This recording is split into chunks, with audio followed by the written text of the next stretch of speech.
All right, I got to talk about this Bengals situation really quick. Didn't really want to get into it, but at this point, it has to be addressed. The past two games between the Vikings game and obviously the Broncos game were miserable, super pathetic, and no part of it was entertaining whatsoever. We looked entirely dead. It's time to bring in another quarterback. I understand the offensive line is a problem. I understand we have other issues at hand, but the energy behind this team is gone. Let's look at some potentials. Going through the obvious right out the gate, Russell Wilson or Jameis Winston. Between those two, I'll take Jameis. I love his energy. I think he's a very great motivational player in the locker room nowadays. And I think the stats of Jamar Chase and T. Higgins will go through the roof. Obviously, Jamar Chase just having that little on-the-field brush-up with coach Zach Taylor. I don't think that was much of anything, but at this point, you can't just throw away an entire season just because Burrow is gone. We need to find some semblance of the offense and get back into these games. Can't just keep struggling for a field goal for an entire game and maybe tack on an end-of-the-game touchdown to make it look less pathetic.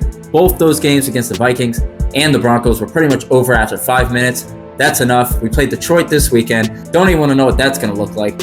I like Jake Browning as a backup quarterback, somebody who just fills in for the spot, but he ain't doing it. Let's get back to the list. I would go with Jameis out of all these guys just to jump the gun, but there are a couple interesting other ones that I want to mention. Andy Dalton, Carolina Panthers. If we could bring him back, I'm not saying that's a great 3-month substitute for Joe Burrow, but he is a former Bengal, and he does look good in small bursts. A lot better than what Jake Browning's putting out right now. A few other ones to note. Some people talking about Jimmy G from the Rams. He would be a cheap option. I don't really know what you're getting out of him at this point in his career. But again, we know what we're getting out of Browning, so maybe. Taylor Heineke, a free agent. Didn't mind him with Washington when he was playing there. Again, maybe not a full 3-month kind of guy, but could be super cheap. Keep in mind that the Bengals have only signed Mike White and Brett Ripien as backup quarterbacks to Browning. Two guys that have very little accomplishments in the NFL whatsoever. Gardner Minshew, another person on this list. He's a backup for Kansas City right now, so I don't really think that the Chiefs, a semi-rival, would be eager to send him over to the Bengals, but that's something to consider. Lastly, a lot of people talking about Kirk Cousins. The money would be through the roof. He didn't really look the part closing out his career in Atlanta, but again, I would take anything going into this weekend. I'm not expecting anybody to plug and play and jump right in against the Lions and look great.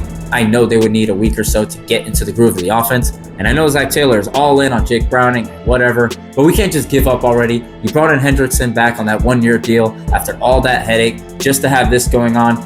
We need to take advantage of the small little minimum window we have to try to stay afloat, especially when the Ravens struggling. You never know, could maybe slide into a wild card spot. Just got to get things going. It's been way too pathetic. I don't want to see Browning out there ever again. I'm not even an overall hater of him. I actually like him overall as that backup, as I mentioned, but it's time to make a change, and it needs to happen ASAP.